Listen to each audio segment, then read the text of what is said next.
ළමයි මාව ඇහෙනු නේද? ඔබ 2018 පේපර් එකේ ස්ට්‍රක්චර් පේපර් එකේ දෙවෙනි ප්‍රශ්නේ විනාඩි 5ක් දෙන්නම් ටක් ගාලා කරන්න.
හරි ළමයි පටන් ගමු එහෙනම් ඈ.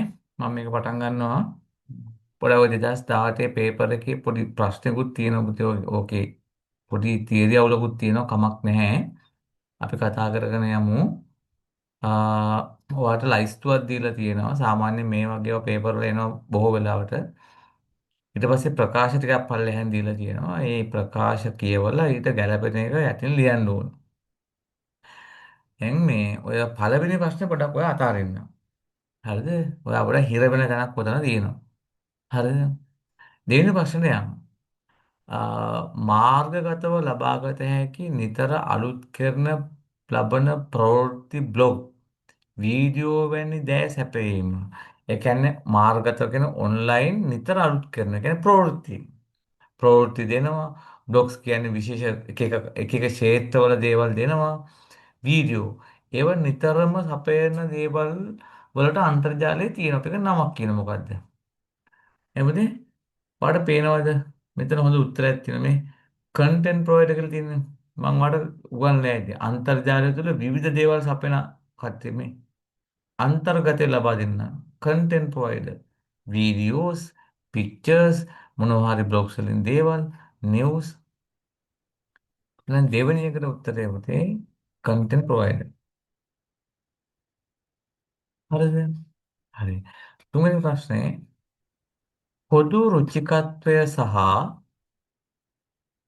පොදු රුචිකත්වය සහ අදහස් හෝමාරු කර ගැනීමට අන්තර්ජාලය ඔස්සේ ඉඩ සැලසීම.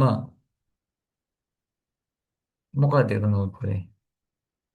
ඈ අපි කැමති දේවල් අපි පකට කැමති ක්ෂේත්‍ර ඇතුලේ අදහස් හෝමාරු කරගන්න අන්තර්ජාලය මොකක්ද තියෙන්නේ අපිට? ඊකොමර්ස් වල මොනවද උගන්වන්නේ අපිට? ඔක හොඳ වචනයක් කියන්නේ. හ්ම්. ඔයාලට මම උගන්වලා තියෙනවා අතත්ත්ව ප්‍රජාව කියලා virtual community. කියන අන්තර්ජාලය ඇතුලේ අපිට හම්බෙන මිනිස්සු අපි ඒගොල්ලොත් එක්ක අදහස් ප්‍රකාශ කරනවා. ඒකට උත්තරේ පුතේ පොඩ බලන්න අපි තියරි උගන්වපු දේ එහෙම්ම නෑ ඊට ගැළපෙන එකක් අපි හොයාගන්න ඕනේ.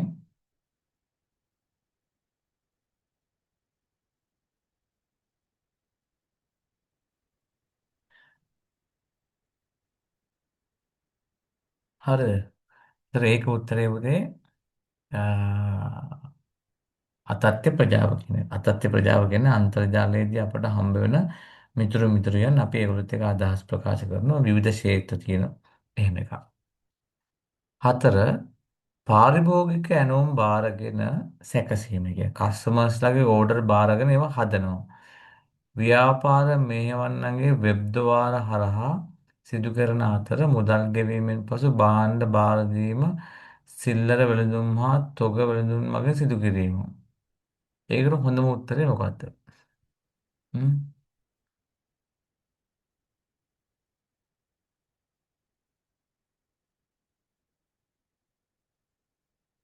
ඈ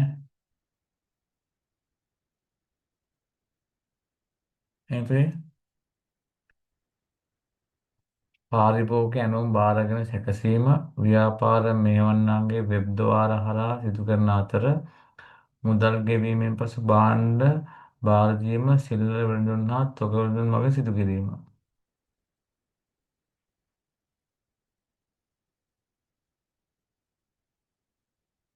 එතන මලවල උත්තරේ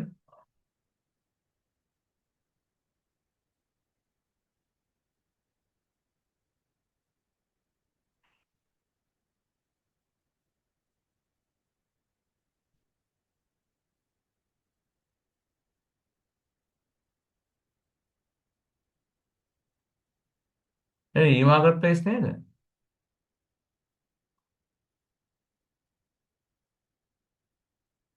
ඔන්ලයින් මාකට් ප්ලේස් නේද අපි කියන්නේ?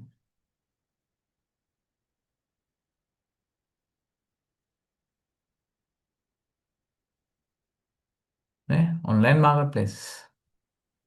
ඒ කියන්නේ අපි මේ කස්ටමර්ස්ලාගේ භාණ්ඩ බාර ගන්නවා, ඒවා සකසනවා, ඒවා වෙබ්සයිට් එකක විකුණනවා නේ. ඒකට අපි කියනවා ඔන්ලයින් මාකට් ප්ලේස් නේ. එතන උත්තරේ මේක.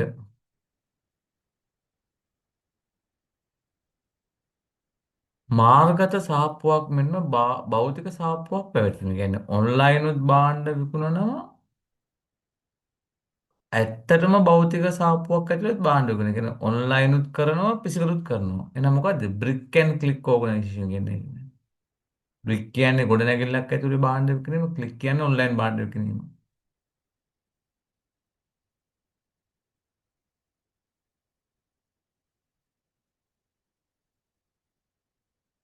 හරිද? හතර ඕනෑම කෙනෙකුට ලබාගත හැකි අන්තර්ජාලයේ ඇති පාරිභෝගිකයන්ට අදාළ දත්ත එක් රැස් කොට විශ්ලේෂණය කර සාරාංශගත කිරීමෙන් පසු එම තොරතුරු අනිත් පාර්ශ්වවලට අලු කිරීම. ඒ කියන්නේ තොරතුරු එකතු කරලා ඒවා විශ්ලේෂණය කරලා වෙන කටට විකුණනවා. තොරතුරු තරව කරවනවා.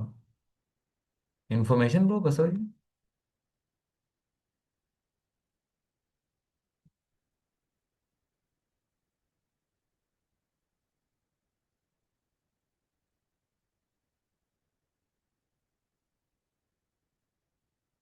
ඔතේ ඊළඟ ප්‍රශ්නේ ගැනුම්කරුවන්ට භාණ්ඩ හා සේවා අලෙවි කිරීම සඳහා විකුණුම්කරුවන් එකිනෙක අන්තර්ජාලය භාවිතයෙන් තරඟ කිරීම හා ඔවුන් එකිනෙකා අතර අඩු ලන්සු තැබීම නිසා මිල ගණන් සාමාන්‍යයෙන් අඩු වීම. ඒක මොකද්ද? ඒ කියන්නේ අන්තර්ජාලයේ අපි ලන්සු තියනවා. ලන්සු තියලා අඩු මිලට භාණ්ඩ මිලදී ගන්නවා. ඒක මොකද්ද අපි කියන්නේ? ප්‍රතිවින්දේශයනේ. නේ? සාමාන්‍ය වෙන්දේසියදී වෙන්නේ අපි ලන්සු තියනවා වැඩිම ලන්සුව තියෙන කෙනාට භාණ්ඩේ හම්බ වෙනවා. මම මුලින්ම කියනවා අන්තර්ජාලය ඇතුලේ තියෙන ප්‍රතිවෙන්දේසිය. අපේ සාමාන්‍ය ජීවිතයේ තියෙන සාමාන්‍ය වෙන්දේසියට වඩා අනිත් පැත්ත තියෙන්නේ. අපට වෙබ්සයිට් ගොඩක් තියෙනවා. ඒ වෙබ්සයිට් ගිහිල්ලා ගිහිල්ලා බලලා අඩුම වෙබ්සයිට් අඩුම විකුණන තැනින් බාන්න මිලදී ගන්නවා. නේ? එහෙනම් පුතේ ඒකට උත්තරේ ඒ වචනේ අල්ලගෙන මේ තියෙන. අඩු ලන්සු තැබීම. හොතින් ප්‍රතිවෙන්දේසිය. පාඩම් කරලා තියෙන්න ඕන. හොඳේ මහ ලොකු දේවල් නෙවෙයි. මම මේ පාඩම ෆිසිකල් කරනවා. හරි. හරි සමාජිකයන්ගේ සාමූහික මිලදී මේ ගෲප් පර්චේසින් මේ සාමූහික මිලදී ගැනීම ශක්තිය පදනම් කරගෙන අන්තර්ජාලයේ සිටින වෙළඳුන්ගෙන් වටම් ලබා ගැනීම. අපි ගොඩක් දෙනෙක් එකතු වෙලා එක්කෙනෙක්ගේ එක කම්පැනි එකකට කියනවා අපි ගාව අපි 100 දෙනෙක් ඉන්නවා මේ භාණ්ඩය ගන්න ඔයා අපට ලොකු වට්ටමක් දෙනවා නේ අපේ සාමාන්‍ය ජීවිතයේ සාමාන්‍ය මාර්ගත් එකේ අපිට එහෙම කරන්න බෑනේ අපි හැමෝම හාල් ගන්නවා හැම ගෙදරක්ම හාල් ගන්නවා අපි ගෙවල් 6 10ක් 12ක් එකතුලා ගිහිල්ලා කඩෙන් අපි 10 දෙනෙක් ආව අපිට හාල් කිලෝක අඩු කරලා දෙන්න කියලා කියනවද? එහෙම කරන්නේ නැහැ නේ අපේ ජීවිතේ. හැබැයි ඔන්ලයින් එහෙම කරන්න පුළුවන්. ඒකට අපි කියන්නේ group purchasing.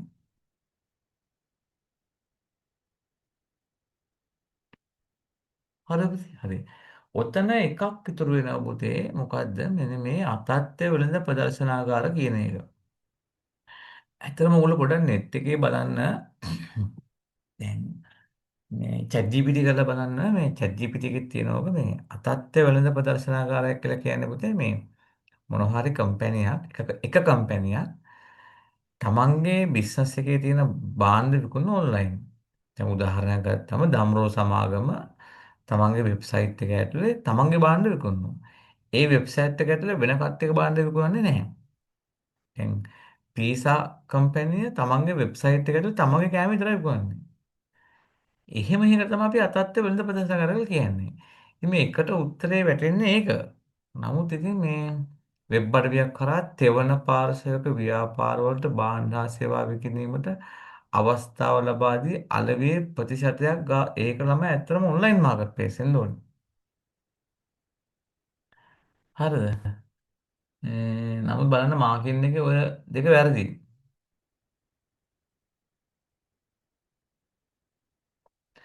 හරිද? මාකින් එකේ තියෙන උනාට උතන උත්තර කොට බලන්නම තමයි. හරි කමක් නැහැ. අර අතන හතරේ එකේ උත්තරේ මාරු වෙන්න ඕනේ. නේ? දැන් උදාහරණයක් ගත්තම eBay සමාගම ඔය වෙබ්සයිට් eBay කියන වෙබ්සයිට් එක ඇතුලේ eBay සමාගමේ භාණ්ඩ මුකුත් නැහැ. විවිධ වෙළෙඳු ඇවිල්ලා තමන්ගේ භාණ්ඩ eBay එකේ ඇඩ් කරලා විකුණනවා. එතකොට වෙන කස්ටමර් කෙනෙක් ඕක ගන්නවා. ගන්නකොට ඒ ඒ ගන්න විකුණන මුදලෙන් කමිෂන් එකක් තමයි eBay එකට හම්බෙන්නේ. ඒකයි කේස් එක තියෙන්නේ. හරිද? එතන පොඩි අවුලක් තියෙනවා කමක් නැහැ. හරිද? ඒතකොට ඕන වෙනවා හරි ප්‍රශ්නයක් තියෙනවා මට කියන්න. මම 2019 අවුරුද්දේ පේපර් එකට යනවා. 2019 ළමයි ස්ට්‍රක්චර් පේපරේ ප්‍රශ්නයක් ඇද්දි හරවන්න ටක් ගාලා මම මේක ඔන්ලයින් දානවා.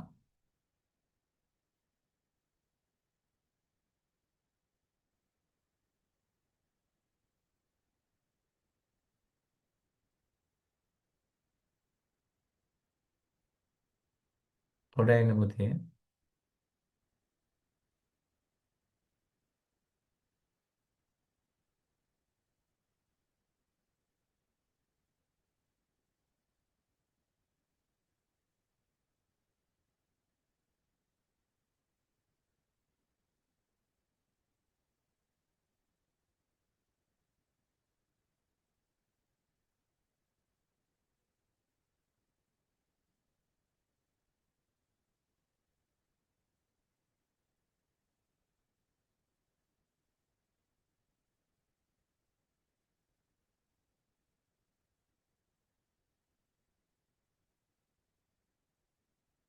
හරි. විනාඩි 5ක් දෙන්න ළමයි 2019 පේපර් එකේ ඔය හිස්තැන් ටක් ගාලා පුරවන්න.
හරි පුතේ එහෙනම් අපි කතා කරමු.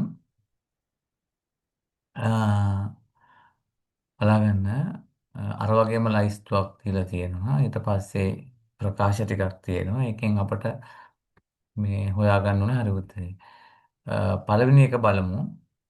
මෙය මුදලට භාණ්ඩ හා සේවාවන් හුවමාරු කරන, එන භාණ්ඩ හා සේවාවන් හුවමාරු කරන ගැනුම්කරුවන් සහ වෙළෙන්දන් භෞතික ලෙස අන්තර්ක්‍රියාවේ යෙදෙන ස්ථන. භෞතික ලෙස කියන්නේ ගොඩනැගිල්ලක් තියෙනවා. එතනට පාරිභෝගික එනවා. සල්ලි දීලා මේවා අරන් යනවා. එහෙනම් උත්තරේ මොකද්ද?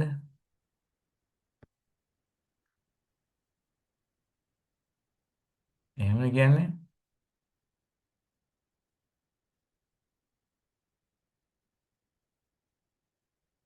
හ්ම් හ්ම්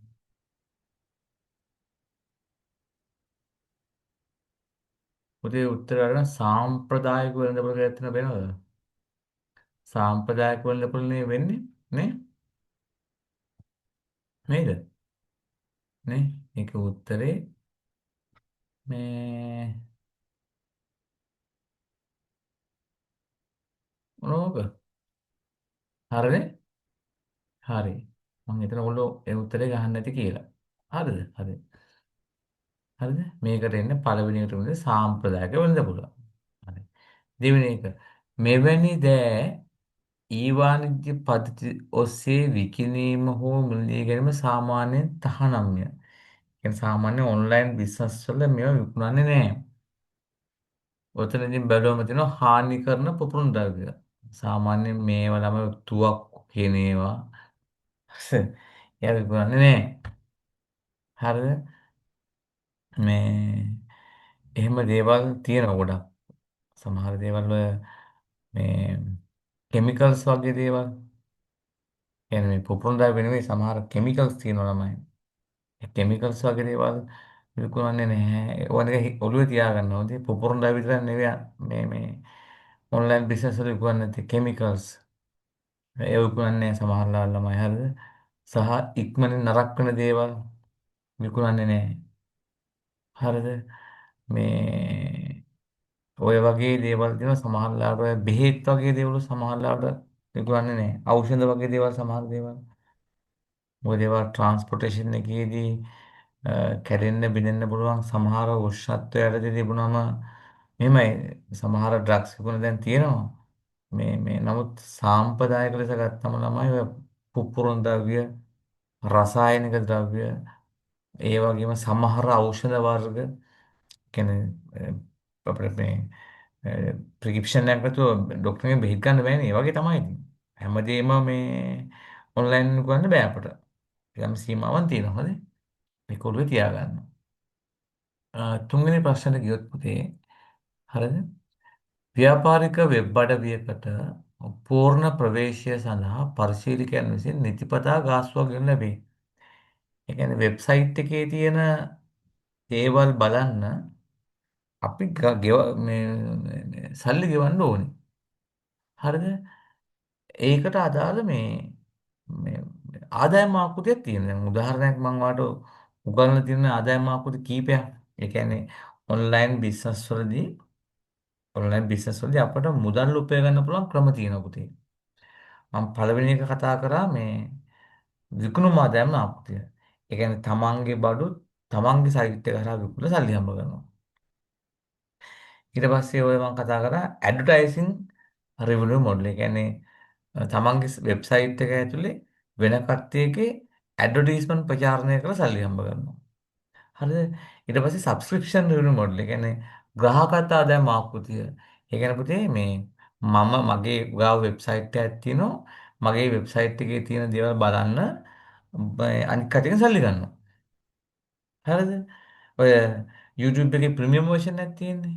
Netflix හොඳම උදාහරණ. හරිද? ඒ වගේ ළමයි ආදායම ආකෘතිය තියෙනවා. ඉතින් මේ කතා කරන්නේ ආදායම ආකෘතියක්. ව්‍යාපාරික වෙබ් අඩවියකට පූර්ණ ප්‍රවේශය සඳහා පරිශීලකයන්ගෙන් විසින් නිතිපතා ගාස්තු ගෙවනු ලැබේ. හරිද? ඒකට හොඳම උත්තරේ තමයි මේ තියෙන්නේ ග්‍රහගත ආදායම ආකෘතිය.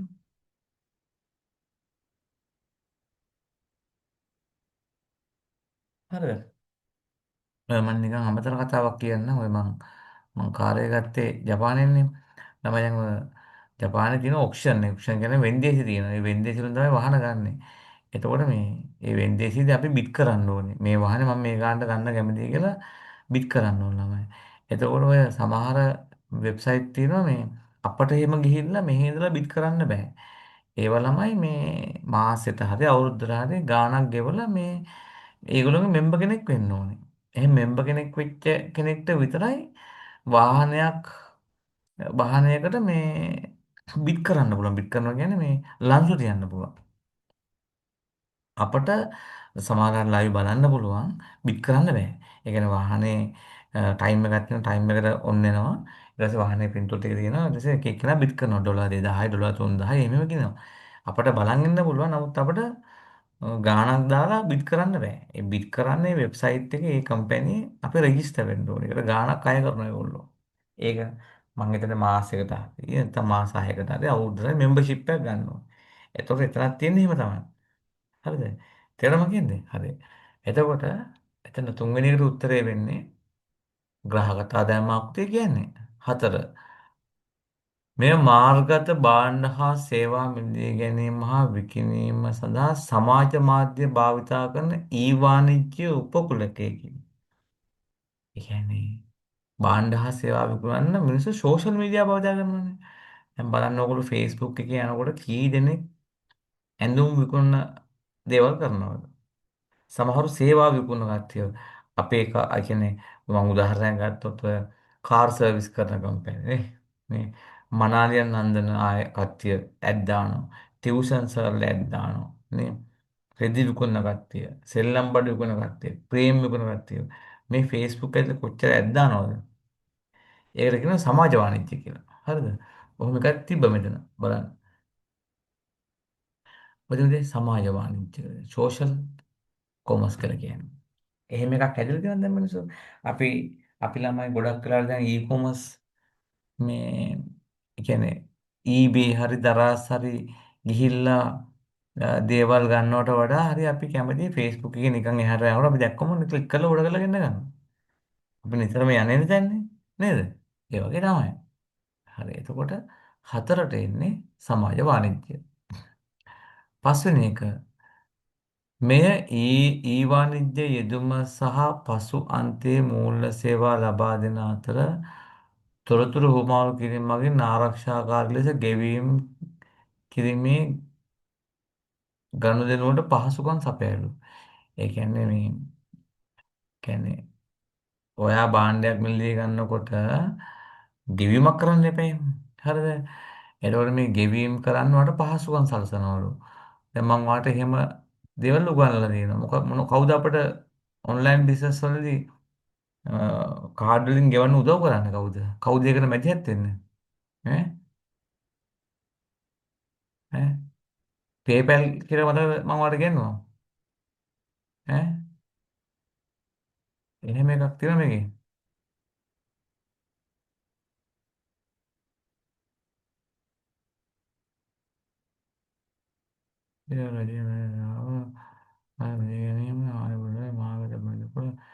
ගෙවීම් द्वार දෙන වෙන මෙතින් ගෙවීම් द्वार අන්තර්ජාලය හරහා අපිට කාඩ් එකක් කරා මොනවා හරි සයිට් එකට ගෙවීමක් කරන්න ඕන නම් අපිට තනියම ගෙවන්න බෑ. අනිවාර්යයෙන්ම ගෙවීම් द्वारක උදව් ගන්න ඕනේ. මගේ නෝට් එක බලන්න මං YouTube එක ආයි බලන්න. හරිද? ඒතර මට සිද්ධ වෙනවා එහෙම පේමන්ට් ගේට්වේ එක උදව් ගන්න. උදාහරණයක් PayPal. දැන් ඔයාලට eBay එකේ මොනවා හරි අ, මුදල් ගෙවන්න ඕන නම් ඔයා PayPal account එකක් කරාගෙන PayPal හරහා තමයි සල්ලි ගන්න ඕනේ eBay වලට. හරිද? ඒතර PayPal කියන අතරමැදි ආයතනය තමයි කස්ටමර් සහ බිස්නස් එක අතර ගනුදෙනු සිදු කරන උදව් කරන්නේ. හරිද? හරි එහෙනම් ඒකට උත්තරේ ගෙවීම ద్వාර. PayPal කියලා එක්සෑම් එකේ ලිව්වත් කමක් නැහැ. නැත්නම් මේක තියෙන කෙලින්ම ගෙවීම ద్వාර කියලා. කියන්නේ ගෙවීම ద్వාර වලට උදාහරණ තමයි PayPal. හරි. හයවෙනි එක අදාළ රජයේ කාර්යාල මගින් ලබා දෙන මාර්ගගත වාහන ආදායම් බලපත්‍ර සේවාව භාවිත. ඒ කියන්නේ මේ GDC කතා කරන්නේ. හරි. රජයක් විසින් තම පුරවැසියන් දෙන සේවාව. රජයක් තම පුරවැසියන් දෙන සේවාව GDC. හරිද පුතේ?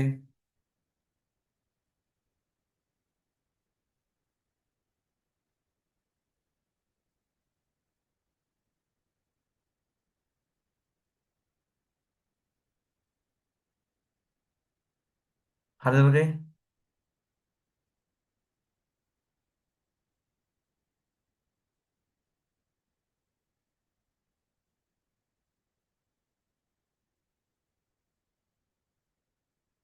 හරි. අපි 2020 පේපර් වලට යමු.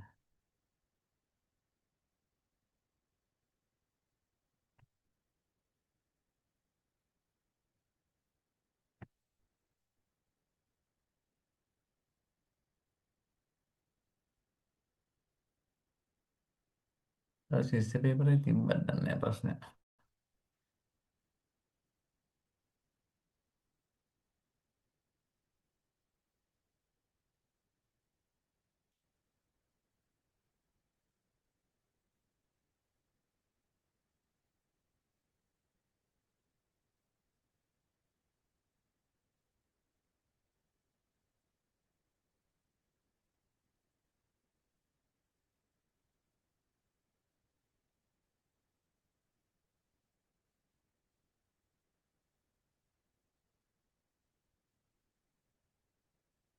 පුතේ 20 ප්‍රශ්නයක් එනකොට බලා ගන්න.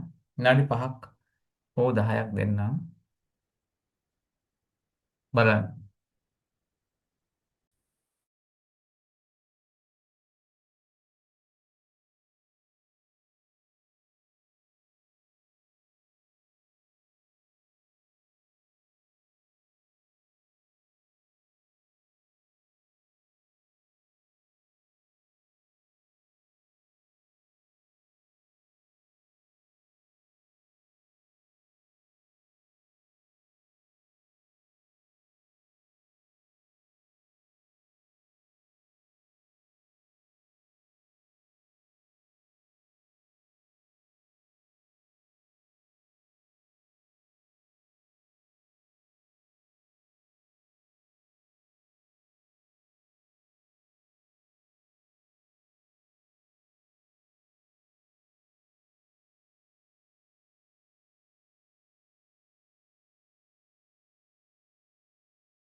ඒකට තමයි මේ එහෙම වතුර ඇතුළටම ගිල්ලලා අපි වටයක් තියාගන්නේ.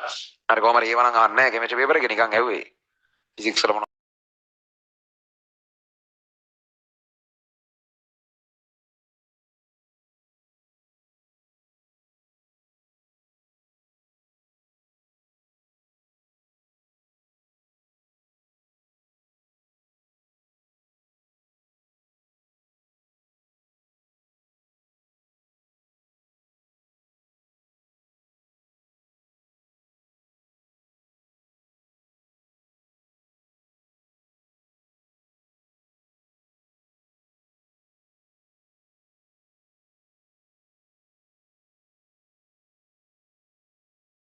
නයිට් එකේ පොඩ්ඩක් වෙලා මෙහා මෙහා වීද කියලා පොඩි ප්‍රශ්නයක් තියෙනවා. හේතුව වෙන මොකක්වත් නෙමෙයි. අපිට කියන්නේ මේ ඕගොල්ලොත් මේ වැඩේ හරිද මේ ඩෙන්ගු කේස් එකක්. පවුලේ කෙනෙකුට ඩෙන්ගු ඇදලා තියෙනවා මට ඒ සම්බන්ධව දැන් හොස්පිටල් වලට යන්න වෙනවා. ඒ වැඩ වලට ගිහිල්ලා එනකොට සමහරක් වෙලට මිඩ්නයිට් එක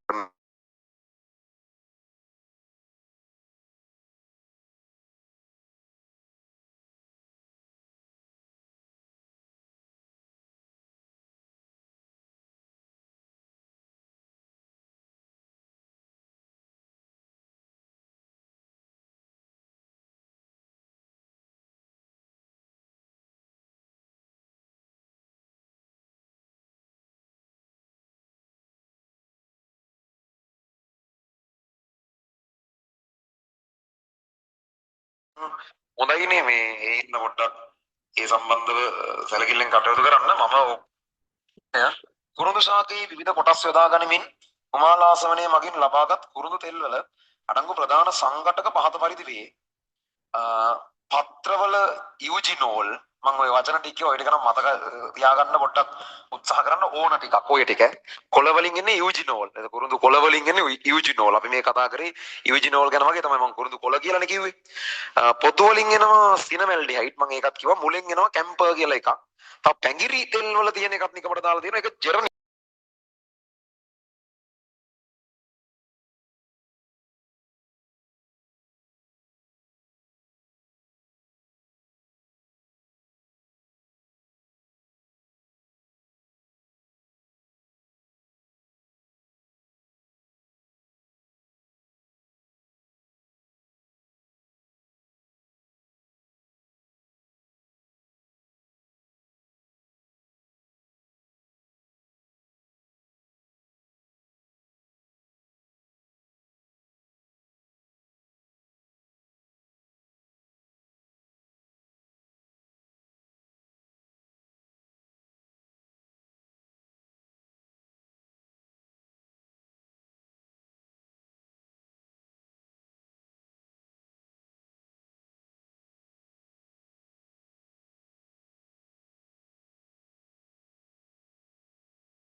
මේ හතර මෙන්න මේ ටික විතරයි ඕනේ නෙවෙයි DC මෝඩ් නම් මේක මෙච්චරයි ඔය දෙන්න විතරයි ඉතින් ඒ දෙන්න තමයි ඕනේ වෙන දෙයක් නැහැ අන්තිමට කලින් මොන කතන්දරයක් තිබ්බත් එතකොට BAN ඔමේගා කියන බැක් EMF එක ප්‍රධාන විද්‍යුත් ගාම වලට සමාන වෙනකොට ඔන්න වැඩි කෝණික ප්‍රවේගය ඒකාකාර කෝණික ප්‍රවේගයකට එනවා එහෙනම් ඔමේගා කියන්නේ E බෙදීම BA